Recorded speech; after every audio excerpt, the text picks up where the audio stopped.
আজকের এই ক্লাসে আমরা ডেইলি লাইফে যে বাংলা বাক্যগুলো ব্যবহার করি সেগুলো খুব সহজভাবে ইংলিশে বলবো।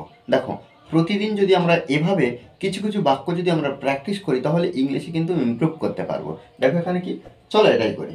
আরাম করার সময় দিনটা কেমন গেছে তোমার, আমি মানসিক চাপে আছি। দেখো এগুলো কিন্তু আমাদের অনবরত বলতে হবে। দেখো এই যে চলো এটাই করি, দেখো কেউ একজন কিছু জনকে বলছে যে চলো এই কাজটি করি, এই যে চলো, সেক্ষেত্রে আমরা কি করব, লেটস ব্যবহার করব।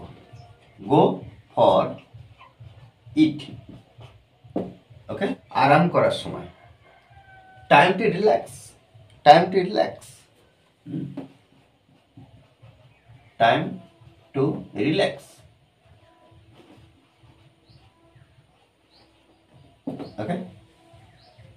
দিনটি কেমন গেছে তোমার, দিনটি কেমন গেছে তোমার, হাউ ওয়াজ ইয়োর ডে,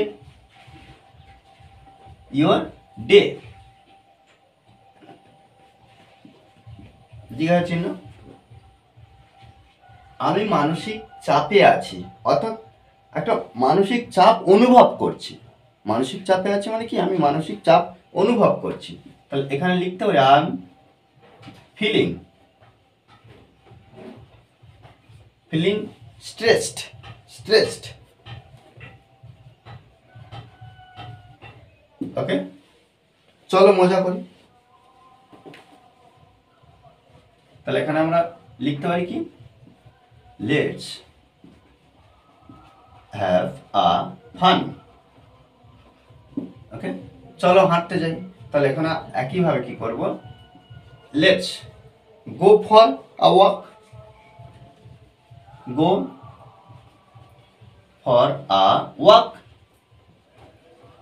ওকে। শান্ত হও, কাম ডাউন, শান্ত হও, কাম ডাউন,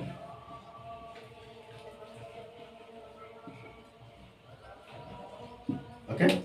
তারপর কখন, তারপর দেন হোয়েন, তারপর কখন,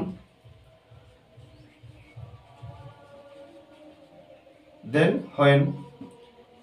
কিন্তু কেন, বাট হোয়াই, বাট হোয়াই। তোমার পালা, ইয়োর টার্ন, ইয়োর টার্ন। আমার সাথে এসো, এই যে আমার সাথে এসো অর্থাৎ জয়েন মি, জয়েন মি, ওকে। দেখো এভাবে কিন্তু আমরা এই বাক্যগুলোকে সুন্দরভাবে ট্রান্সলেট করবো। আমরা ডেইলি লাইফে এই ধরনের বাক্য যদি আমরা ট্রান্সলেট করতে থাকি তাহলে আমরা কিন্তু যে কোনো বাংলা বাক্য সহজে ইংলিশে বলতে পারবো। শুধুমাত্র আমাদেরকে প্র্যাকটিস করতে হবে, ওকে। আর এই ক্লাসটি যদি ভালো লাগে অবশ্যই লাইক করুন স্যার। আর যারা এখনো পর্যন্ত এই চ্যানেলটি সাবস্ক্রাইব করেননি তারা অবশ্যই চ্যানেলটি সাবস্ক্রাইব করে পাশে থাকবেন, okay. Thanks for watching this video.